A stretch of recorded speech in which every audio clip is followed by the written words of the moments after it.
हमारे चैनल में आपका बहुत बहुत स्वागत है। सभी को मेरा नमस्कार। आज हम सुनेंगे संतोषी माता व्रत कथा, शुक्रवार की व्रत कथा।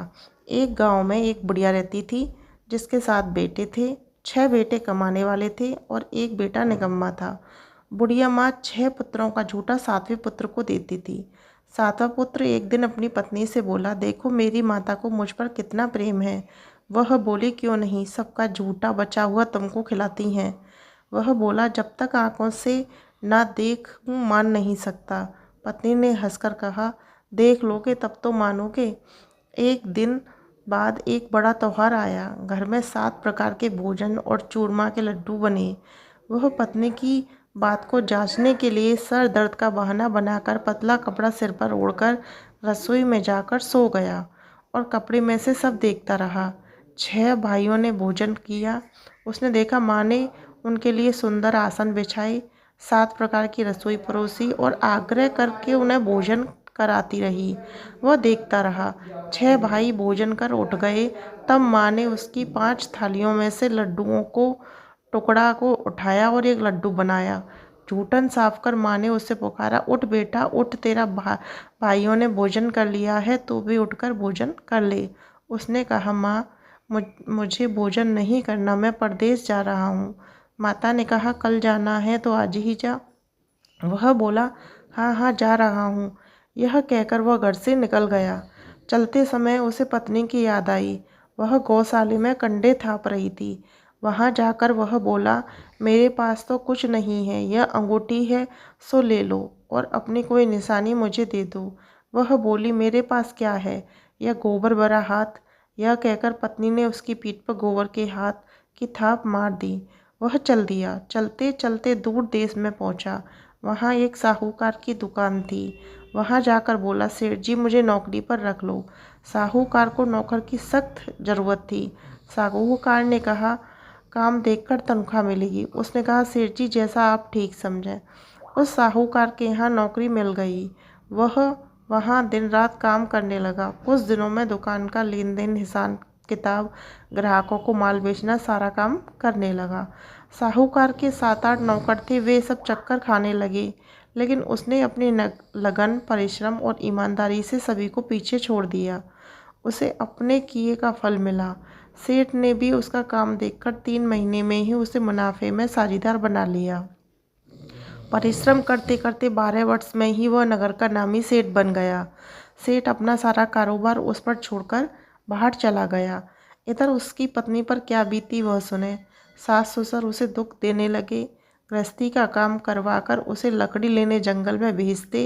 इस बीच घर की रोटियों के आटे से जो भूसी निकलती उसकी रोटी बनाकर रख दी जाती और फूटे नारियल की नरेली में पानी दिया जाता। इस तरह दिन बीतने रहे थे। एक दिन वह जब जंगल में लकड़ी लेने जा नहीं रही थी, तब उसे रास्ते में बहुत सारी स्त्रियां संतोषी माता का व्रत करती दिखीं। यह वहाँ खड़ी होकर पूछने लगी, बहनों यह तुम किस देवता का व्रत करती हो और इसके करने से क्या फल मिलता है? इस व्रत के करने की क्या विधि है? यदि तुम अपने इस व्रत का विधान मुझे समझाकर कहोगी तो मैं तुम्हारा बड़ा एहसान मानूंगी। उनमें से एक स्त्री बोली, सुनो, यह संतोषी माता का व्रत है। इसके करने से निर्धनता, दरिद्रता का नाश होता है, लक्ष्मी आती है, मन की चिंताएं दूर होती हैं, मन को प्रसन्नता, शांति मिलती है, निपुणता का पुत्र मिलता है, प्रीतम बाहर गया हो तो शीघ्र लौट आता है, कुंवारी कन्या को मनपसंद वर मिलता है, चलता मुकदमा खत्म हो जाता है, कलह कलेश की निवृत्ति हो, मुख शांति होती है, घर में धन जमा हो, धन जायदाद का लाभ होता है तथा और भी मन में जो कुछ कामना हो संतोषी माता की कृपा से पूरी हो जाती है, इसमें संदेह नहीं है। वह पूछने लगी, यह व्रत कैसे किया जाता है, यह भी बताओ तो बड़ी कृपा होगी। वह स्त्री कहने लगी, बिना परेशानी, श्रद्धा और प्रेम से जितना भी बन सके प्रसाद लाना। 5.25 पैसे से 5.25 आने से, इसमें भी ज़्यादा शक्ति और भक्ति के अनुसार गुड़ और चना लें। हर शुक्रवार को निराहार रहकर कथा कहना, सुनना, इसके ओम बीच में कहीं नहीं टूटे। लगातार नियम पालन के साथ करना। सुनने वाला कोई ना मिले तो घी का दीपक जलाकर उसके आगे जल के पात्र को रखकर कथा कहना। पर परंतु नियम न टूटे। जब तक कार्य सिद्ध न हो नियम पालन करना, कार्य सिद्ध हो जाने पर व्रत का उद्यापन करना। 3 मास में माता पूरा फल प्रदान करती हैं। यदि किसी के ग्रह खोटे हों तो भी माता 1 वर्ष में अवश्य उनके अनुकूल कर देती हैं। कार्य सिद्ध होने पर ही उद्यापन करना चाहिए, बीच में नहीं। उद्यापन में 2.5 सेर आटे का खाजा तथा इसी के अनुसार खीर तथा चने का साग बनाना। 8 बच्चों को भोजन कराना। जहाँ तक मिले देवर जेठ भाई बंधु कुटुंब के लड़के लेना, ना मिले तो रिश्तेदार पड़ोसियों के लड़के बुलाना, उन्हें भोजन कराना। यथाशक्ति दक्षिणा दे। माता का नियम पूरा करना। ध्यान रखना उस दिन घर में कोई खटाई न खाए। यह सुन वो वहाँ से चल दी। रास्ते में लकड़ी के बोझ को बेच दिया और उन पैसों में गुड़ चना ले माता के व्रत की तैयारी कर आगे चली। रास्ते में संतोषी माता के मंदिर में जा माता के चरणों में लौटने लगी। विनती करने लगी, माँ मैं दीन हूँ, निरपट मूर्ख हूँ, व्रत के नियम कुछ जानती नहीं, मैं बहुत दुखी हूँ। हे माता मेरे दुख दूर कर, मैं तेरी शरण में हूँ। माता को दया आई। एक शुक्रवार बीता के दूसरे शुक्रवार को ही उसके पति का पत्र आया और तीसरे शुक्रवार को उसका भेजा हुआ पैसा आ पहुँचा। यह देखकर जेठानी मुंह सिकोड़ने लगी। इतने दिनों बाद इतना पैसा आया है, इसमें क्या बड़ाई है। लड़के ताने देने लगे। काकी के पास अब पत्र आने लगे, रुपया आने लगा। अब तो काकी की खातिर बढ़ेगी, अब तो काकी बुलाने से भी नहीं बोलेगी। बेचारी सरलता से कहती है, भैया पत्र और रुपया आया है तो सबके लिए अच्छा है। ऐसा कहकर आंखों में आंसू भरकर संतोषी माता के मंदिर में जा मातेश्वरी के चरणों में गिरकर रोने लगी। माँ मैंने तुमसे पैसा नहीं मांगा, मुझे पैसे से क्या काम, मुझे तो अपने सुहाग से काम है। मैं तो अपने स्वामी के दर्शन और सेवा मांगती हूँ। तब माता ने प्रसन्न होकर कहा, जा बेटी तेरा स्वामी जल्दी ही आएगा। यह सुन खुशी से बावली हो वह घर आकर काम करने लगी। संतोषी माँ विचार करने लगी, इस भोली पुत्री से मैंने कह तो दिया कि तेरा पति शीघ्र आएगा, पर आएगा कहाँ से, वह तो इसे स्वप्न में भी याद नहीं करता। उसे उसकी दया याद दिलाने तो मुझे ही जाना पड़ेगा। संतोषी माता ने बुढ़िया के बेटे को स्वप्न में समझाया, पुत्र तेरी घरवाली कष्ट उठा रही है। यह बोला, हाँ माता यह तो मुझे भी मालूम है, परंतु क्या करूं, वहाँ कैसे जाऊं, परदेश की बात है, लेन देन का सारा हिसाब किताब है, कोई जाने का रास्ता नज़र नहीं आता, आप ही कोई राह दिखा है, वहाँ कैसे जाऊं। माँ कहने लगी, सवेरे नहा देकर संतोषी माता का नाम ले, घी का दीपक जला और दंडवत कर दुकान पर जा बैठना। देखते देखते तेरा लेन देन चुक जाएगा, जमा बिल बिक जाएगा, सांझा होते धन का ढेर लग जाएगा। वह अगले दिन सुबह जल्दी उठा। उसने मित्र बंधुओं परिचित से स्वप्न में माता द्वारा कही गई बात कहे सुनाई। वे सब उसकी बात सुनकर उसकी खिल्ली उड़ाने लगे। वे कहने लगे, कहीं कभी सपने की बात भी सच्ची होती है। एक बूढ़ा व्यक्ति बहुत समझदार था। वह बोला, देखो भाई मेरी बात मानो, इस तरह साँच और झूठ कहने के बदले देवता ने जैसा कहा है वैसे ही करना, तेरा क्या जाता है। बूढ़े की बात मानकर नहा धोकर उसने संतोषी माता को प्रणाम किया, फिर भी दीपक जलाकर दुकान पर जा बैठा। शाम तक धन का ढेर लग गया। वह हैरान हुआ, मन में संतोषी माता का नाम ले प्रसन्न होकर घर के वास्ते गहना कपड़ा व सामान खरीदने लगा। सब काम से निपट अपने घर को रवाना हो गया। उधर उसकी पत्नी जंगल में लकड़ी लेने गई। लौटते वक्त थक जाने के कारण संतोषी माता के मंदिर पर विश्राम करने बैठ गई। यह तो उसका रोज का रुकने का स्थान था। धूल उड़ती देख उसने माता पूछा, हे माता यह धूल कैसे उड़ रही है। माँ ने कहा, हे पुत्री तेरा पति आ रहा है, अब तू ऐसा कर लकड़ियों के 3 बोझ बना और एक नदी के किनारे रख, दूसरा मेरे मंदिर पर और तीसरा अपने सिर पर रख। तेरे पति को लकड़ी का गड्ढा देखकर मोह पैदा होगा।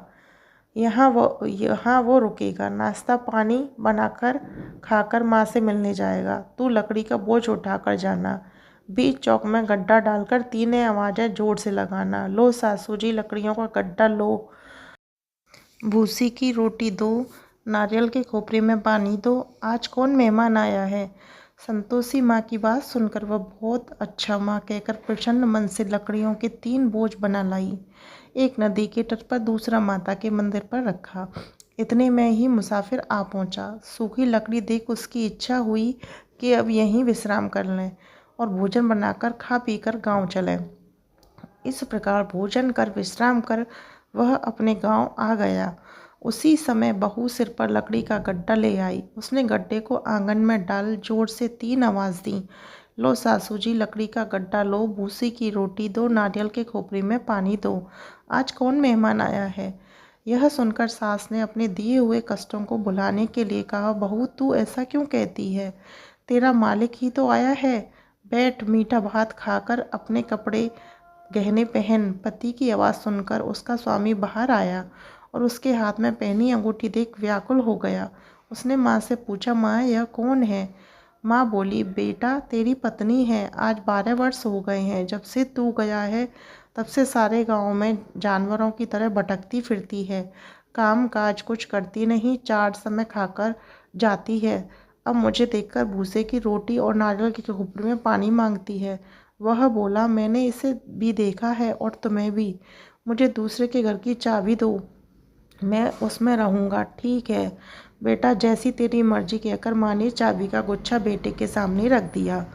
उसने दूसरे घर का गेट खोलकर सारा सामान जमाया। एक ही दिन में वह राजा के महल जैसा ठाट बाट बन गया।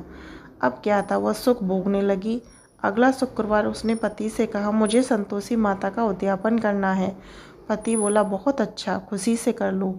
वह उद्यापन की तैयारी करने लगी। जेठ के लड़कों को भोजन के लिए कहने गई। उन्होंने मंजूर किया, परंतु पीछे से जेठानी ने अपने बच्चों को सिखलाया, देखो रे, भोजन के समय सब लोग खटाई मांगना, जिससे इसका उद्यापन पूरा न हो।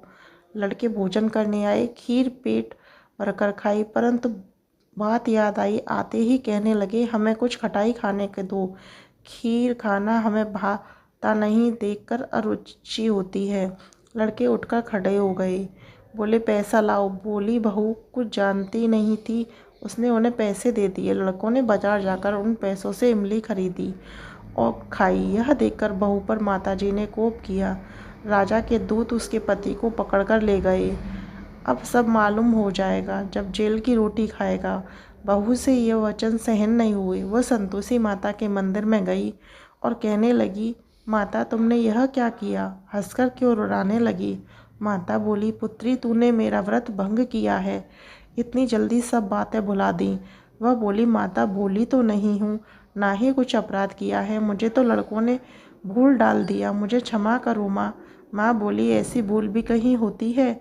यह बोली, अब कोई भूल नहीं होगी। अब बताओ मेरे पति कैसे आएंगे? माँ बोली, पुत्री जा, तेरा पति तुझे रास्ते में ही आता मिलेगा। वह मंदिर से निकलकर बाहर आई तो रास्ते में उसे अपने पति आते हुए मिला। उसने पूछा, कहाँ गए थे? वह बोला, इतना धन जो कमाएगा उसके कर राजा ने मांगा था, वो भरने गया था। वह प्रसन्न होकर बोली, भला हुआ, अब घर चलो। फिर अगला शुक्रवार आया और वह बोली, मुझे माता का उद्यापन करना है। पति ने कहा है, ठीक है करो। वह फिर जेठ के लड़कों से भोजन को कहने लगी। जेठानी ने लड़कों को सिखा दिया, तुम पहले ही खटाई मांगना। लड़के भोजन करने बैठे, लेकिन भोजन करने से पहले ही कहने लगे, हमें खीर पूरी नहीं भाती, जी बिगड़ता है, कुछ खटाई खाने को दो। यह बोली, खटाई खाने को नहीं मिलेगी, खाना है तो खाओ, उनके उठकर चले जाना। उसने ब्राह्मणों के लड़के बुलाकर भोजन करवाया। दक्षिणा की जगह उन्हें एक एक फल दिया। इससे संतोषी माता प्रसन्न हो गई और माता की कृपा से 9 माह बाद उसको चंद्रमा के समान एक सुंदर पुत्र प्राप्त हुआ। पुत्र को लेकर वो प्रतिदिन संतोषी माता के मंदिर में जाने लगी। माँ ने सोचा कि यह रोज आती है, आज क्यों ना मैं इसके घर चलूँ, इसका आसरा देख के तो आऊँ। यह विचार कर माता ने भयानक रूप बनाया और गुड़ चना से सना मुख, ऊपर से मुंड के समान होठ, उस पर मक्खियाँ भिन भिना रही थीं। दहलीज में पैर रखते ही उसकी सास चिल्लाई, देखो रे, कोई चुड़ैल डंगनी चली आ रही है, लड़कों इसे भगाओ नहीं तो सबको खा जाएगी। बहू रोशनदान से देख रही थी, वहीं प्रसन्न हो उठी, आज तो मेरे घर माता आई है। यह कहकर दूध पीते बच्चे को गोद से उतार दिया। इस पर उसकी सास क्रोध में मरकर बोली, अरे राड, इसे देखकर कैसी उतावली हुई है जो बच्चे को पटक दिया। इतने में माँ के प्रताप से जहाँ देखो वहाँ लड़के ही लड़के नजर आने लगे। यह बोली, माँ जी मैं जिनका व्रत करती हूँ यह वही संतोषी माता हैं। इतना कहकर उसने झट से घर के सारे किवाड़ खोल दिए। सबने माता के चरण पकड़ लिए और विनती कर कहने लगे, हे माता, हम मूर्ख हैं, अज्ञानी हैं, तुम्हारे व्रत की विधि हम नहीं जानते, तुम्हारा व्रत भंग करने कर हमने बड़ा अपराध किया है। हे माता, आप हमें अपराधों की क्षमा करें। इस प्रकार बार बार कहने पर संतोषी माता प्रसन्न हुई और इसके बाद उसकी सास कहने लगी, हे संतोषी माता, आपने बहू को जैसा फल दिया है वैसा सबको देना। यह कथा सुनने से सबकी मनोरथ पूर्ण होती हैं।